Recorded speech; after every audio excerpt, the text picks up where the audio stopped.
When I think of holidays, I think of family, wonderful smells in the kitchen.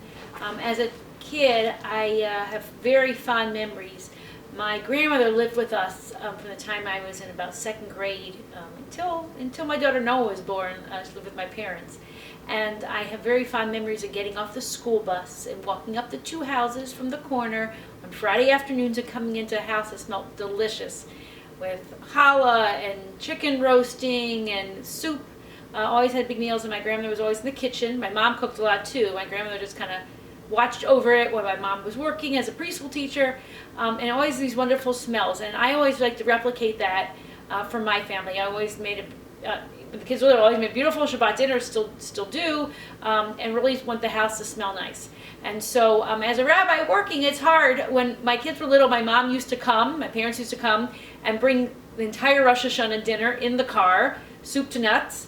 And they're not really able to do that anymore, so I have to start preparing early. So it's August, but I'm making chicken soup and matzah balls and starting to make my round challahs. Things that I can do in advance, I'm working on now, along with ready my sermons, don't worry. I make challah every week, but I use a bread maker. It's a shortcut. So I put everything in the bread maker at like 9 in the morning, and you come home hours later, you can take it out, braid it. I have some pans I use to make like a loaf shape. I have a round one for the high holidays. For Rosh Hashanah, I make round challahs. You let it rise for half an hour, you paint it with an egg, you bake it for half an hour, they come out, they're beautiful. That's the only thing I make that my mom says I've surpassed her. Every Friday we had one of those little Kinneret challahs. Back then, people really did make challah from scratch, at least not in my neighborhood.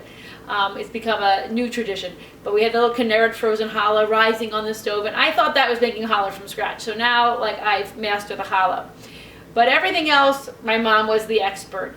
And I, over the years, I've learned to make everything. The one thing that was really eluding me was the matzah balls. I never could make matzah balls. I brought back frozen matzah balls from Philadelphia anytime we could drive and bring an ice chest. But over the last couple years, as my mom's gotten older, I've learned to make the matzah balls, and she says she feels like it's a success that I figured it out. So she had to talk me through it a couple times, but I will show you how I make them today. But there's really not many ingredients. It's easy. The couple tricks my mom taught me, she uses seltzer instead of water, and she insists you have to use schmaltz, chicken fat, but oil is just fine, I promise. But the key is to let them rest. So you'll see, I mix them up. You gotta let them rest for at least an hour. Hour and a half is better in the fridge. And then you make the balls and you throw them in the boiling water. And only one batch at a time, 8 or 9 at a time, that's all that can fit in the pot, or else they smush and they fall apart. So I've mastered it. Takes a little work. I think the way children remember their connection to Judaism in the future, when they get older, as they grow up, is the smells and tastes of the holiday. That's what they remember, the senses. What you ate with your family, the smells in the house, putting, the family meals, putting the holiday together. That's really how we can pass down and make memories for our kids. So I encourage you, if you haven't made a holiday meal in a number of years, this is a good year. We're going to be home. A lot of people are going to be close to quarantining again. It's a good time to be with family and to make those memories and to make some special food together.